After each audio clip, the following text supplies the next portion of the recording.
Welcome to Drive-Thru Therapy. This is a short video on an overview and synopsis of anger management therapy in classes that have become a major issue, with many people being mandated to seek help from the legal systems, employee EAP programs, school systems, and family counseling.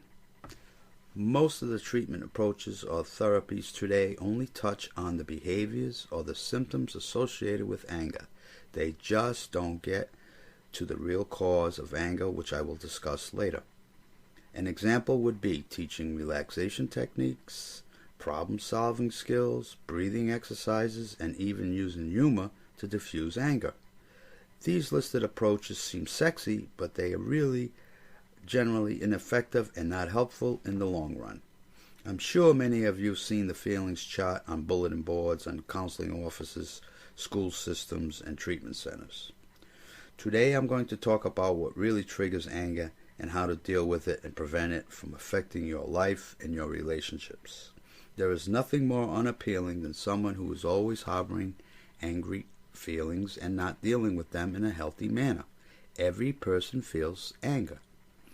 It is our natural defense to protect oneself from perceived danger, so you are not unique or different. Now, here is my main point. Something occurs before you or anyone else feels angry. What really feels first is the feelings of hurt, fear, and injustice. These are the primary emotions that trigger feelings of anger. Very simple. Anger is a secondary emotion triggered by a primary emotion. Most of all the other emotions are secondary emotions that we feel, such as anxious, disgusted, feeling sad, feeling frustrated, just to name a few of these secondary emotions.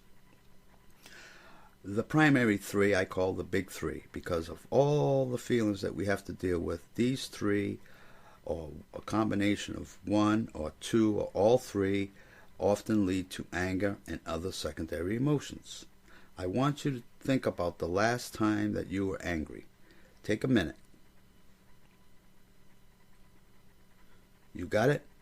I will bet you that it was one, two, or all three of these emotions: hurt, fear, and injustice that caused your anger. Here is an example. Your boss comes in and tells you he or she has to let you go. Immediately you feel angry, then shock, fear, hurt that after all the time and effort that you put into your job has led to this betrayal. Most likely it's the hurt and fear along with the feelings of injustice will control your attitude and behavior for days or even weeks to come. Once you teach yourself to take ownership of your emotions and be real honest about how you feel and deal with these feelings, is how you can really defeat anger and all of the other emotions that spew from these emotions. This becomes very important not to stuff your feelings, because sooner or later they will show their ugly head and problematic behaviors will most likely occur. One suggestion is to not carry any emotions. They need to be vented with someone that you trust and not stuffed. Harboring and carrying unresolved feelings is like you carrying a time bomb ready to explode.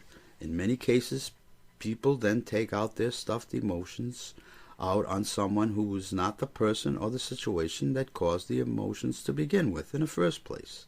It is widely accepted that anger turned inward can cause depression and anxiety in many people. In addition, many people turn to alcohol and drugs to suppress their feelings, just compounding their lives in a negative way. In closing, I sincerely hope this short video was insightful and helpful.